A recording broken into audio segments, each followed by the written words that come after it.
The massive doors of the Grand Assembly Hall opened with a sound that echoed across the chamber. Jiwoo Kim walked inside, leading the human delegation.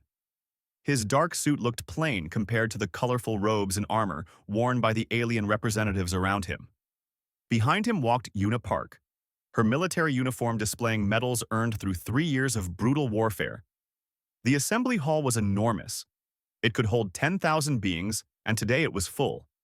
Representatives from 47 different alien species sat in curved rows that rose up toward the domed ceiling.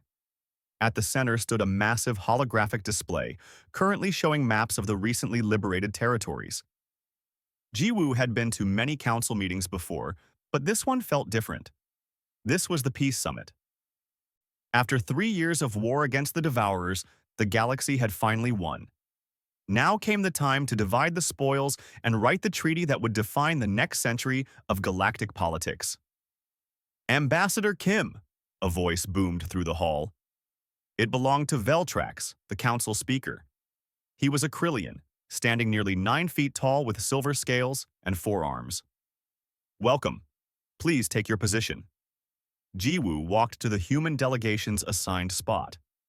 He noticed it was in the 3rd tier, below the major species. That was the first sign something was wrong. Humans had fought harder than anyone in this war. They should be in the front row. Yuna leaned close and whispered, "Did you see where they put us?" "I saw," Jiwoo replied quietly. "Stay calm. Let's see what they offer first." The summit began with speeches. One by one, council members stood and praised the victory. They talked about courage and sacrifice. They mentioned the billions who died and the hundreds of worlds that were saved. Some speakers mentioned humanity's contributions. Most did not. After 2 hours of speeches, Veltrax activated the holographic display. "Now we come to the territorial agreements," he announced. The map shifted, showing different colored zones. Each species will receive territories based on their contribution to the war effort and their standing in the council. Jiwoo watched as the map changed. The Krillian Empire received the largest share, nearly 30% of the liberated space. The Varelnor Collective received 22%. The Hastium Commonwealth received 18%. Smaller species received chunks ranging from 5 to 10%. Then the map showed human territory. The zone was tiny, barely visible among the larger sections. 2%, Veltrax said, for humanity's valuable service. Jiwoo felt his chest tighten. 2%, after everything humans had given. He stood up slowly. "Council Speaker, I request permission to address the assembly." Veltrax looked annoyed but nodded. "Granted." Jiwoo walked to the speaking platform. He looked around at the assembled aliens, many of whom would not meet his eyes. 2%, he said clearly. "That is what humanity has offered for our service in this war." "It is a generous allocation for such a young species," Veltrax interrupted. "Your civilization has only been spacefaring for 70 years. Others here have existed for thousands." "Let me share some numbers," Jiwoo continued, his voice steady. "The human fleet provided 40% of all military vessels in the final 2 years of this war.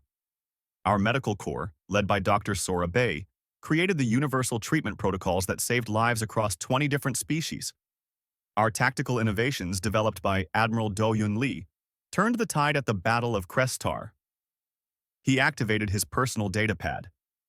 Images appeared in the holographic display, replacing the territorial map. They showed human ships fighting, human doctors treating alien wounded, human engineers repairing stations. "Lieutenant Yuna Park will now present the casualty report," Jiwoo said, stepping aside. Yuna walked to the platform. Her hands were shaking slightly, but her voice was firm. 2,400,017, she said. "That is the number of human soldiers who died in this war. They died defending Council worlds. They died buying time for evacuations. They died holding the line when others retreated." She pressed a button. Names began scrolling across the display. Thousands of them, moving too fast to read individually, but the effect was powerful. The hall fell silent. "These are not just numbers," Yuna continued. Private Taijin Wu died holding a medical station on Vrenox 5 so that Krillian civilians could escape. Commander Hieri Nam flew her damaged ship into a devourer hive ship to save a Hastium colony fleet. Captain Woojin Ryu fought for 72 hours straight at the Crestar defense line, surviving on combat stims because retreat would have meant abandoning our allies. Her voice cracked slightly. And we are offered 2%. 2% of the space we bled for. The silence in the hall was heavy. Some alien representatives looked uncomfortable. Others looked angry, but not at the proposal. They were angry at Jiwoo for challenging it. Veltrax's scales rippled with irritation. Sacrifice does not automatically grant equal standing, he said coldly. Young species must earn their place through centuries of loyal service, not mere decades. Humanity has proven useful, yes, but usefulness is not the same as worthiness. The Council's decision stands. A murmur of agreement passed through the chamber.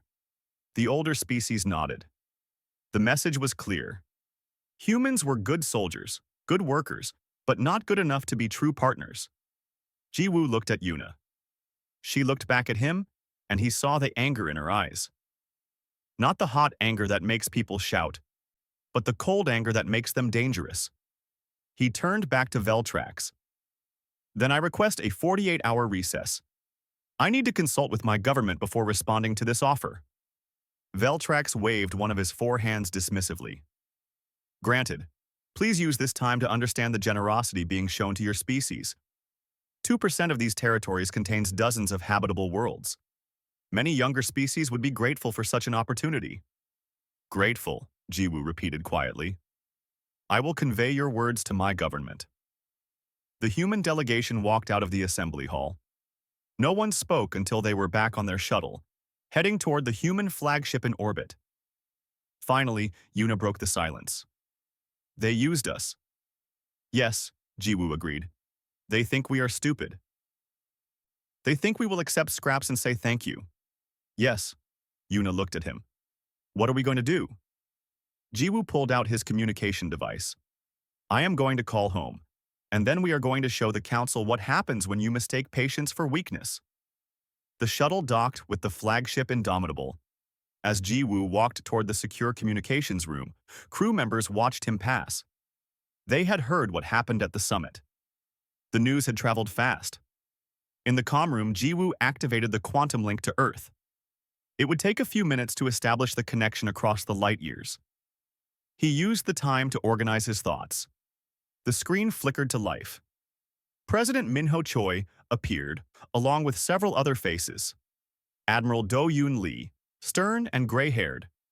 Director Sora Bay, her expression curious. And others, the leaders of humanity's government and military. Ambassador Kim, President Minho said, we received your preliminary report. Tell us everything. Jiwoo took a breath and began to speak. President Minho Choi listened without interrupting as Jiwoo explained everything that happened at the summit. When the ambassador finished, silence filled the communication room on both ends of the quantum link. Admiral Do-Yoon spoke first. 2%, after we gave them everything. They called our sacrifice useful, Jiwoo added bitterly. Not worthy, just useful. Director Sora Bay leaned forward on the screen. They have been using our medical technology, our engineering designs, and our tactical systems for 3 years. All shared freely because we believed in the alliance. Now they treat us like hired workers instead of partners. The question is, President Minho said calmly, what do we do about it? Jiwoo had been thinking about this since leaving the assembly hall. We have 48 hours before I must return with our answer. I believe there is only one response that will make them understand our position. Say it, the president replied. We withdraw from the Galactic Council completely. We bring all our forces home. We end all cooperation. The silence that followed was heavy but not shocked. Everyone on the call had been thinking the same thing. Admiral Do-Yoon nodded slowly. Operation Exodus. We have contingency plans for a full withdrawal. Every ship, every station, every piece of equipment. We can be out of council space within 72 hours. They will call it blackmail, warned Foreign Minister Yoon Ji-han, who had just joined the call. Let them, Minho said. His voice was hard. For 3 years we have fought their war. We lost 2 million people. We shared our technology. We asked only to be treated as equals. They refused. So we will grant their wish. If we are not worthy partners, then we will not be partners at all, Director Sora spoke up. Mr. President, once we pull back our technology and personnel, the Council's medical and engineering systems will start failing.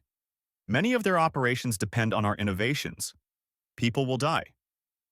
People are already dying, Minho replied. Our people. While defending worlds that do not even respect us.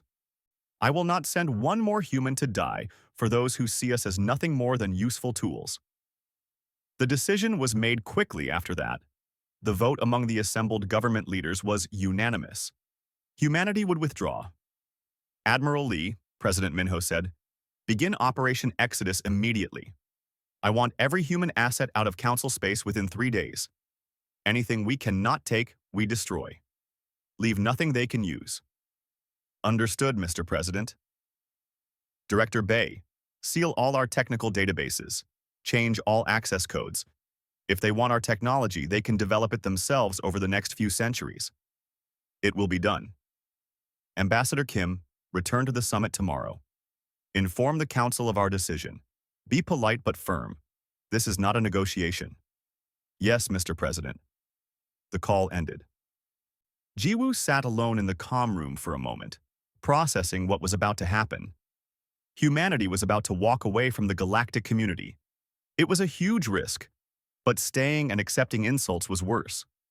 The next day, Jiwoo returned to the assembly hall. The room was only half full this time. Most species had sent junior representatives, expecting the humans to simply accept the offer and sign the agreement. Veltrax looked bored as Jiwoo approached the speaking platform. Ambassador Kim, have you consulted with your government? Are you ready to accept the Council's generous offer? I have consulted with my government, Jiwoo replied. His voice carried clearly through the hall. And I am here to deliver their response. He activated the holographic display. The image showed the human fleet positions throughout Council space. Hundreds of ships marked in blue. Effective immediately, humanity withdraws from the Galactic Council. All human military forces are hereby ordered to return to human-controlled space. This withdrawal will be complete within 72 hours. The hall erupted. Aliens shouted in dozens of languages. Veltrax's scales flared bright red with anger. This is blackmail, the council speaker roared. This is treachery. This is a choice, Jiwoo replied calmly. You made your position clear. You see humanity as useful servants, not as equals. We respect your position. Therefore, we will no longer serve. A Hastium representative stood up, his tentacles waving frantically. You cannot abandon the defense lines. The Devourers are still active in 3 sectors. That is no longer humanity's concern, Jiwoo said. We were told our contribution was not worthy of partnership, so we are taking our contribution and going home. You will doom billions, another alien shouted. Billions of people who apparently do not need or want human help, Jiwoo replied. You said we must earn our place through centuries of service. We choose not to. Find someone else to do your fighting. Veltrax raised all 4 arms. The Council will impose sanctions, trade embargoes. You will be isolated. Jiwoo smiled coldly. You may try. But remember, Council Speaker, we were already planning to be isolated. We were going to be given 2% of space we largely liberated ourselves. That is isolation by another name. He touched his datapad. The withdrawal orders are being executed now. Admiral Do-Yin Lee sends his regards. On the holographic display, the blue markers representing human ships began moving. All of them, turning away from their positions and heading toward human space. A Vrelnor diplomat stood, her voice pleading. Please, think about the civilians, the medical stations, our wounded. We did think about them, Jiwoo replied. For 3 years, we healed them, we protected them, we died for them, and we were rewarded with contempt. But do not worry. I am sure your own medical corps can handle the situation. After all, you have thousands of years of experience. You do not need help from such a young species. He began walking toward the exit. Behind him, the assembly hall dissolved into chaos. aliens argued with each other.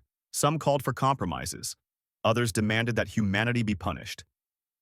Veltrax shouted orders that no one followed. Jiwoo walked out and did not look back. On the flagship Indomitable, Chief Engineer Hana Shin coordinated the withdrawal.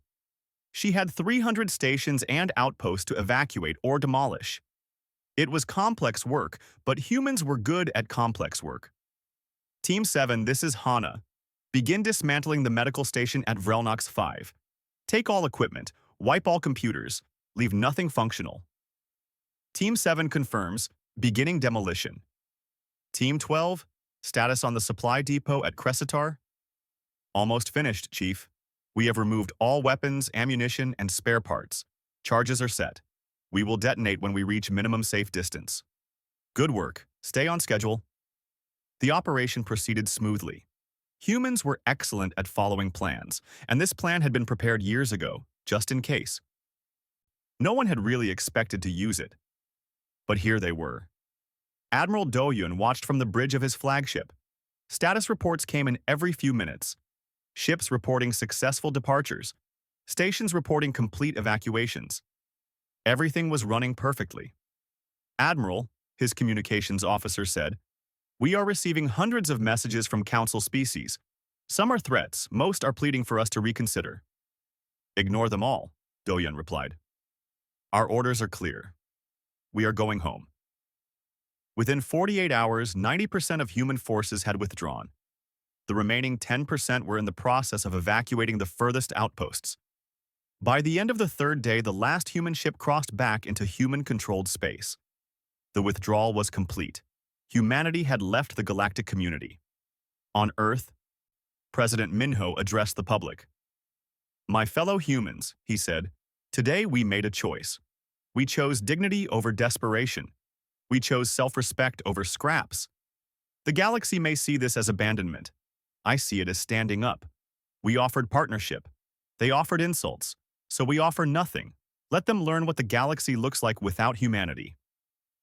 The message was broadcast across all human worlds. People gathered in cities and colonies to watch. When the president finished speaking, the response was not fear. It was pride. Humanity had walked away. Now they would see what came next. 3 months had passed since humanity withdrew from the Galactic Council. In that time, everything had changed. Commander Taiyang-O stood on the bridge of his destroyer, watching the scanning reports. His ship was the last human vessel patrolling the border between human space and Council territory. His orders were simple: observe but do not engage, report but do not assist. "Commander," his sensor officer called out, detecting multiple distress signals from the Vrelnor colony at Talos IV. Taiyang looked at the screen.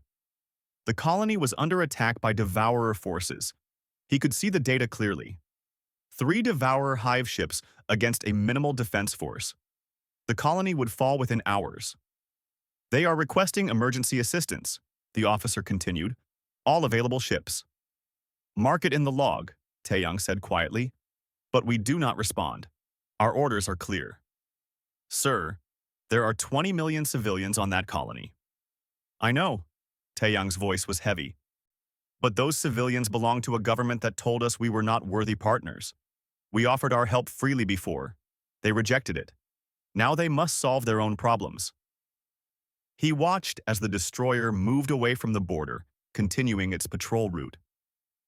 Behind them, the distress signals from Talos IV continued for another 3 hours. Then they stopped. 20 million Vrelnor died that day. It was not the first colony lost since humanity withdrew. It would not be the last. On Nexus Prime, the Council was meeting in emergency session for the 7th time in 3 months. The situation was deteriorating faster than anyone had predicted. 14 colonies lost, reported the Krillian military commander. The Devourers have retaken 40% of the territory we liberated during the war.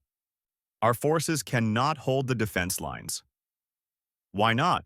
demanded a Hastium representative. "We won this war. The Devourers were in retreat." "Because our tactics were developed by human military strategists," the commander replied bluntly. "We used their aggressive assault patterns, their unpredictable maneuvers, their willingness to take calculated risks. Our traditional defensive strategies do not work against devourer swarm tactics. The humans understood this.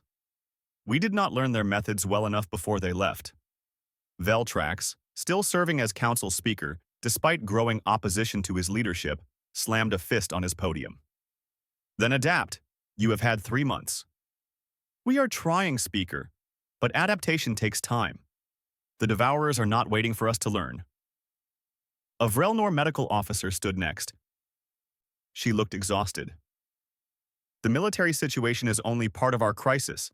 The medical collapse is worse. Plague has broken out in 6 refugee camps. We cannot control the spread. Why not?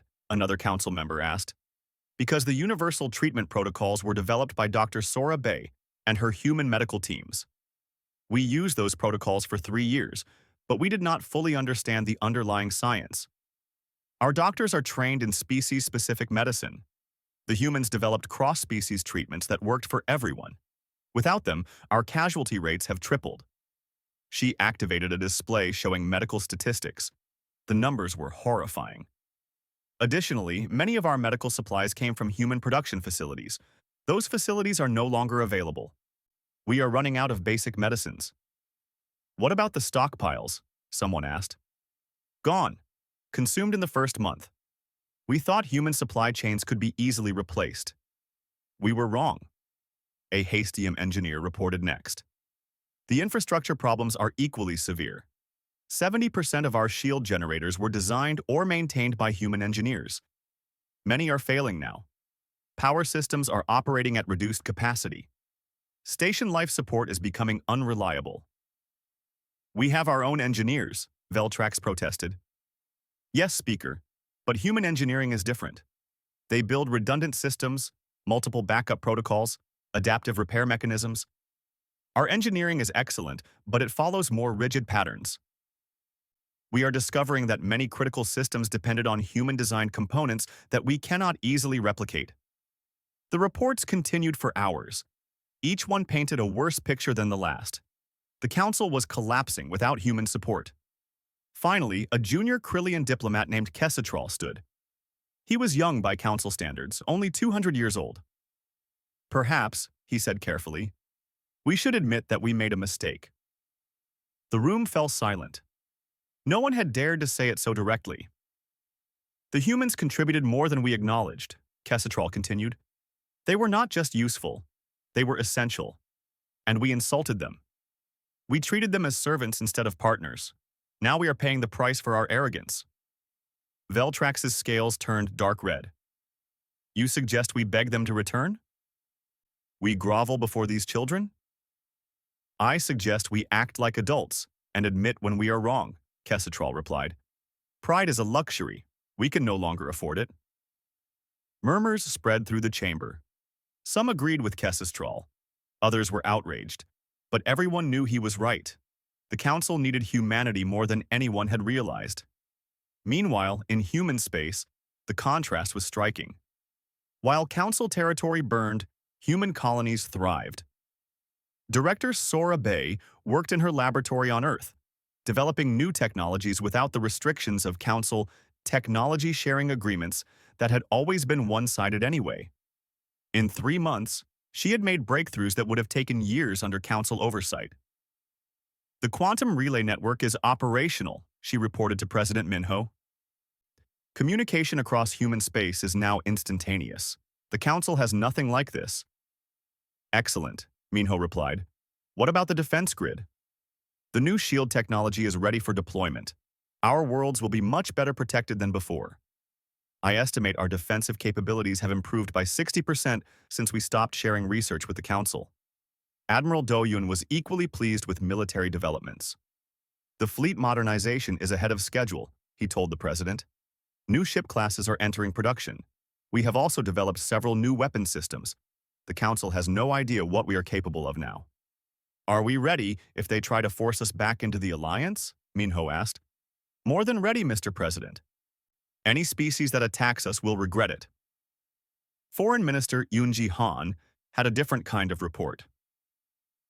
We are receiving contact requests from individual council species. Not official diplomatic channels. Secret backdoor communications. What do they want? Help, trade, technology. Each one claims they always supported us. Each one wants a separate agreement with humanity. Minho smiled slightly. And our response? As you ordered, polite refusal.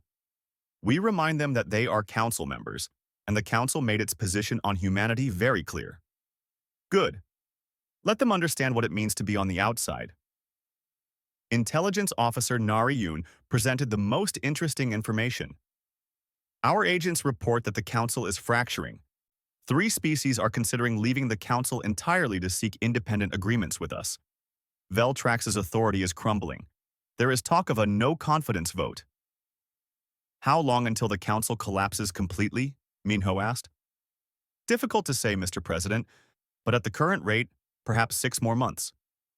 The Devourer advances are accelerating. Colony losses are mounting. Internal conflicts are growing. Eventually, something will break. President Minho considered this information carefully. Continue monitoring. Do not offer help. Do not accept their requests. Humanity did not choose this situation. The Council did. Let them live with their choice. Back in Council space, the situation continued to worsen. More colonies fell. More refugees fled. More systems failed. The galaxy that had once seemed so strong was crumbling without the foundation it had taken for granted. And in the center of it all, Veltrax finally understood the truth he had refused to see. Humanity had not been a useful tool. They had been the glue holding everything together. Without them, the Council was nothing but old species with old ideas facing new threats they could not handle. The question now was whether the Council would admit its mistake before it was too late, and whether humanity would care if they did. 6 months after the human withdrawal, the galaxy had split into 2 very different worlds. Foreign Minister Yunji Han sat in her office on Earth, reviewing the latest intelligence reports. The contrast between Council space and human territory was stunning. In Council space, 37 colonies had been lost to the Devourers. Billions of refugees crowded into remaining stations, straining resources to the breaking point. 8 member species were openly fighting each other over resources and territory. The Council fleet had retreated to defensive positions around core worlds, abandoning the outer sectors completely. In human space, prosperity was everywhere. 15 new colonies had been established in the past 6 months. The population was growing steadily through both births and immigration. Some aliens, seeing the chaos in Council space, had requested asylum in human territory.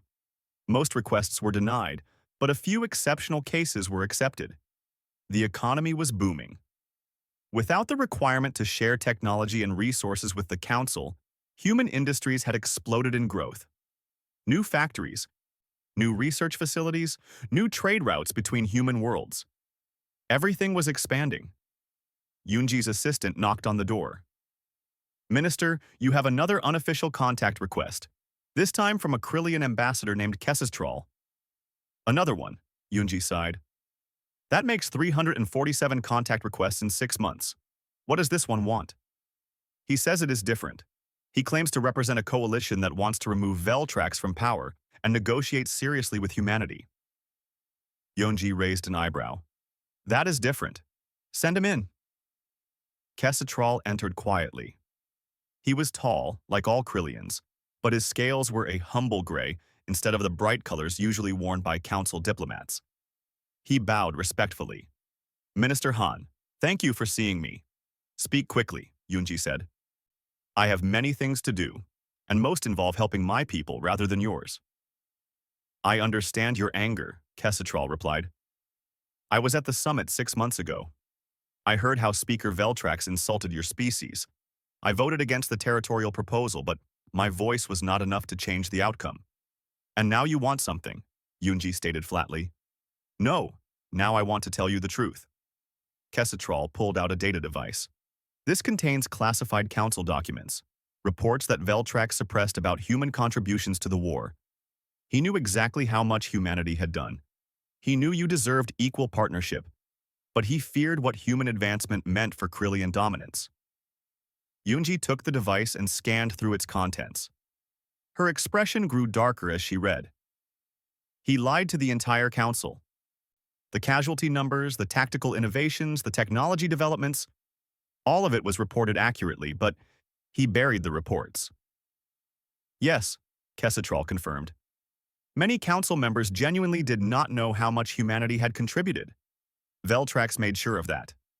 He feared that if humans were given equal status, they would eventually surpass the Krillian Empire. So he worked to keep your species in a subordinate position. Why are you telling me this? Because he was right to fear human advancement, but wrong about everything else. Yes, humanity would have eventually become a major power. But that was good for the galaxy. Not bad. We needed your innovation, your adaptability, your willingness to challenge old ways of thinking. Instead, Veltrax's pride has destroyed us. Kessetral sat down heavily. The council is dying. Minister Han, we have lost half our territory. Our member species are turning on each other. Our infrastructure is failing, and the devourers are still advancing. In 3 months, maybe 4, the council will completely collapse. That is unfortunate, Yunji said, but it is not humanity's problem. I know, you owe us nothing, but I wanted you to know the full truth before the end comes. After Kessetral left, Yunji took the data device to President Minho. They reviewed the documents together in his office. So it was deliberate, Minho said quietly. Not just arrogance. It was a calculated effort to keep us down. Yes, Mr. President. How do you feel about that? Yunji thought carefully before answering. Angry, but also glad we left when we did. If we had stayed and accepted 2%, we would have validated his strategy. Other species would have followed his example. Humanity would have been trapped in an inferior position for centuries. Minho nodded. Admiral Lee needs to see this, and Director Bay. We should all understand exactly what we walked away from. Intelligence Officer Narration provided updates on the Council's internal situation. 3 species have officially withdrawn from the Council in the past month: the Hastium Commonwealth, the Vrelnor Collective, and the Telsin Union. All 3 have requested separate negotiations with humanity. What are they offering? President Minho asked. Everything. Technology exchange on equal terms, military cooperation, trade agreements. They are desperate. And our response? As you ordered, Mr. President. We have told them we will consider negotiations, but only after the Council situation is resolved. We will not let individual species use us to gain advantage over their former allies. Good. We are not going to be manipulated again. Director Sora Bay reported on human technological development. Our advancement in the past 6 months has been remarkable. Without Council restrictions on research, we have made progress that would have taken 5 years under the old system. Examples? Minho asked. The new medical scanner can diagnose 47 different alien species plus humans. The quantum communication network now spans all human space. The SHIELD technology is 3 generations ahead of Council standards. Our newest warships are faster, stronger, and more efficient than anything in the galaxy. She paused. Mr. President, if we return to Council space now, we would be the most advanced military power in the region, possibly in the entire galaxy. And if we stay isolated? Then in 5 years we will be so far ahead that no one can catch us. The technology gap will become permanent. Admiral Do-hyun had similar news. Fleet Command reports that morale is at an all-time high. Soldiers who fought in the Council War and felt disrespected now see that their sacrifice meant something. We withdrew with dignity. We refused to be treated as inferiors. The troops respect that. How would they feel about returning to help Council species? Minho asked carefully. Mixed feelings, Mr. President. Some would want to help innocent civilians. Others would say the Council made their choice and should live with it. But if you decided to return, they would follow orders. They always do. On Nexus Prime, the Emergency Council session was tense. Only 32 species were still represented. 15 had withdrawn from the Council entirely. 8 were considering it. Veltrax was no longer speaker. He had been removed by a no-confidence vote 2 weeks earlier. The new Council leadership was a coalition of moderate species led by a Hastium administrator named Telvas. We must face reality, Telvas said to the assembled representatives. The Council cannot survive without humanity. We need their military strength, their technology, their medical expertise, and their industrial capacity. We need to bring them back. They will never return, Avrelnor said bitterly. We insulted them too deeply. Then we apologize, Telvas replied simply. We admit our mistake. We offer them what we should have offered 6 months ago: full partnership, equal status, and respect. And if they refuse, then the Council ends, and each species will face the Devourers alone. A vote was called. The motion passed almost unanimously.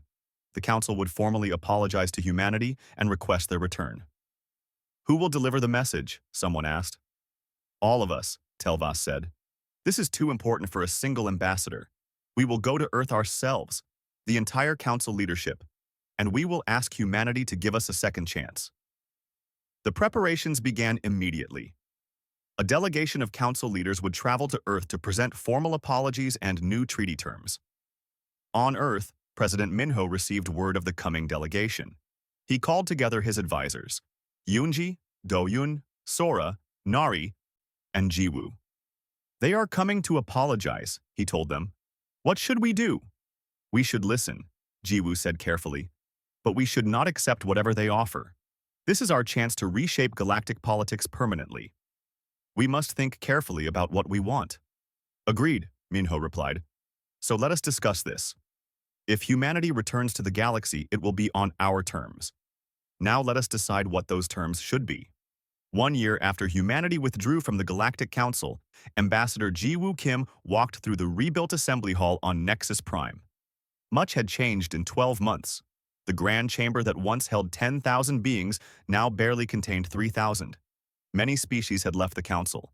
Others had simply stopped sending representatives. But today the hall was full again.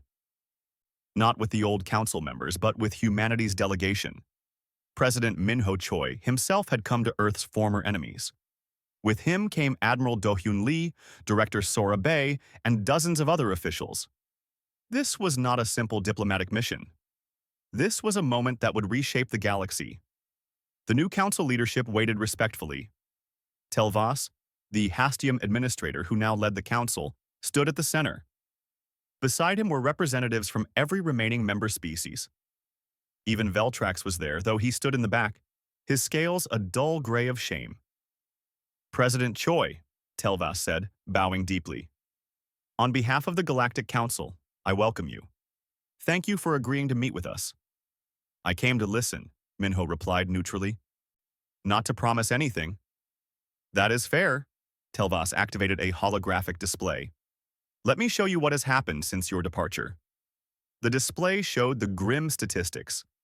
40 colonies lost, 8 billion dead, 70% of liberated territory returned to devourer control, infrastructure failing across Council space, food shortages, medical crises, military defeats. This is what happened without humanity, Telvas said quietly. We told ourselves we were ancient civilizations with thousands of years of experience. We told ourselves you were just young upstarts who got lucky. We were wrong about everything. He gestured to another image. This one showed Council records from before the human withdrawal, reports that had been buried, analysis that had been suppressed. Your contributions were far greater than we admitted. Your Ambassador Kim was correct at the Peace Summit. You provided 40% of our military force. Your medical innovations saved millions of lives. Your tactics won the war, and we offered you 2% of the rewards. Telvas's voice grew heavy with emotion. We did not just make a mistake. We committed an injustice, and we have paid for it with the lives of billions. President Minho's expression did not change. I have read these reports. My intelligence officers obtained them months ago. We know exactly what Speaker Veltrax did. Veltrax flinched at the mention of his name, but said nothing. The question, Minho continued, is not what happened before. The question is what happens now. Telvas nodded. We have prepared an offer. The Council formally apologizes for our treatment of humanity. We acknowledge our injustice, and we propose new terms for humanity's return to the galactic community. He activated another display, showing a treaty document. We offer humanity 35% of all reclaimed territories, full council voting rights equal to any other species, permanent seats on all major committees, and a formal apology that will be recorded in the official histories of every member species. The offer was generous, far more than humanity had been offered before. But Minho did not smile. He did not even look impressed. "No," he said simply. The room fell silent. Every alien representative stared at the human president in shock. "No?" Telvas repeated. "President Choi, this is a substantial offer. We are giving you more than you gave us before," Minho interrupted. "But less than we deserve, and less than we need to ensure this never happens again." He stepped forward to the center of the chamber. "You offer us 35% of territory that we largely liberated ourselves. You offer us full voting rights in a council that just demonstrated it cannot be trusted to treat all members fairly. You offer us apologies for past wrongs while proposing a future where those wrongs could happen again." Admiral Do-yun stood beside the president. "The fundamental problem has not been addressed. Your council is built on a hierarchy based on age. Old civilizations have more power than young ones. That is how humanity was marginalized. That is how future young species will be marginalized. Until that changes, the council is broken." Director Sora added, "You also have not addressed the technology imbalance. For 3 years, we shared our innovations freely. We received almost nothing in return. Your species claimed it was because of technology sharing agreements, but those agreements only seem to require humans to share. Why should we trust such an arrangement again?" Foreign Minister Yoonji spoke next. "And there is the matter of justice. 2 million humans died defending council worlds. Their families received no compensation, no recognition, nothing. You mentioned recording apologies in history books, but what about the present? What about the people still grieving?" President Minho held up a datapad. "This contains humanity's counteroffer. If the council wants us to return, these are our terms." He began reading. "First, the council will be restructured. Voting power will be based on contribution, not age of civilization. Every species that contributes to defense, to science, to medicine, or to infrastructure will have proportional representation. The age hierarchy ends today." Murmurs spread through the chamber, but no one objected loudly. "Second, technology exchange will be truly equal. All species will share their innovations openly. Any species that refuses to share will lose the right to access others' technology. No more one-sided agreements. Third, military command structure will be autonomous by species. Humans will command human forces. Krillians will command Krillian forces. In joint operations, command will be decided by strategic need, not by political seniority. Fourth, reparations will be paid to the families of human casualties. These payments will come from the territories that we were originally denied. Justice for the past before we discuss the future. Fifth, constitutional amendments will be added to the Council Charter. These amendments will explicitly protect young species from discrimination. Any council leader who attempts to marginalize a member species based on age will be removed from power, and their species will face sanctions." Minho looked around the chamber. "These are not negotiable points. Accept all of them, or humanity remains independent." The silence was absolute. Every alien representative understood what was being asked. Humanity was not just demanding equality. They were demanding a complete restructuring of galactic politics. Telvas looked at his fellow council members. Slowly, one by one, they nodded. What choice did they have? Without humanity, the council was dying. With humanity on these terms, at least there was hope. "President Choi," Telvas said carefully, "your terms are revolutionary. You are asking us to abandon traditions that have existed for thousands of years." "Yes," Minho agreed, "because those traditions led to injustice. And injustice led to disaster. Change or die. Those are your options." More silence. Then Kesetral, the young Krillian who had brought the truth to Yoonji months ago, stood up. "I support these terms," he said clearly. "President Choi is right. Our traditions failed us. We need new ones, better ones. One by one, other representatives stood in agreement. Within minutes, every member of the council leadership was standing. Then we accept, Telvas said, all of your terms. We will restructure the council as you have described. We will pay the reparations. We will amend our constitution, and we will welcome humanity back as true equals. Minho finally smiled. Then let us begin negotiations on the details. Ambassador Kim will lead our team. Jiwoo stepped forward, feeling a strange sense of completion. A year ago, he had walked out of this chamber in anger. Now he was returning to rebuild it properly. The negotiations took 3 weeks. Every point was discussed thoroughly. Every detail was worked out. The new treaty was far more complex than the old one, but also far more fair. When it was finally signed, humanity officially rejoined the Galactic Council. But this was a different council than before. One built on merit instead of age, on mutual respect instead of hierarchy, on justice instead of tradition. Admiral Do-hyun began redeployment of human forces immediately. Within a month, human fleets were back on the front lines. Within 3 months, the Devourers' advance had stopped. Within 6 months, Council forces were pushing them back. The difference was obvious to everyone. With humanity as true partners instead of subordinate servants, the Council was stronger than it had ever been. Human tactics combined with Krillian discipline and Hastium technology created an unstoppable force. Director Sora's technology, now shared equally with other species, revolutionized everything. Medical care improved dramatically. Shield generators became more reliable. Communication systems linked the entire Council territory. 2 years after the new treaty, the Devourers were pushed back beyond their original borders. The war that had lasted 5 years was finally, truly over.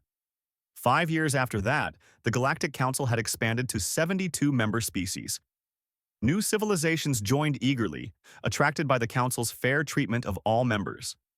Young species no longer feared being exploited. Old species had learned the value of respecting innovation over tradition. 50 years later, Ambassador Jiwoo Kim, now retired, visited Nexus Prime one final time. The assembly hall had been rebuilt again, much larger than before. It needed to be. The Council now included 300 species from across 3 galactic arms. In the memorial garden outside the hall, statues had been erected. They showed the original human delegation that had walked out a lifetime ago. Jiwoo stood before his own statue, thinking about that day. "Do you regret it?" a voice asked. He turned to see Kessetral, now very old even by Krillian standards. The two had become friends over the decades. "Regret what?" Jiwoo replied. "Walking out or coming back?" "Either. Both." Jiwoo thought carefully before answering. "No. Walking out taught the galaxy a lesson it needed to learn. Coming back showed that humanity does not hold grudges forever. We just require respect." "And you got it," Kessetral said. "Humanity is now the most influential species in the Council. Not through age or tradition, but through merit." "That was always the point," Jiwoo smiled. "We never wanted dominance. We just wanted fairness." They walked together through the garden. 2 old friends who had witnessed the transformation of galactic civilization. Above them, ships from 100 different species traveled peacefully through the sky, all equals in the Council they shared. Humanity had withdrawn from peace talks. The galaxy had admitted its mistake. And from that crisis had come something better than anyone expected. A true partnership of equals that would last for generations.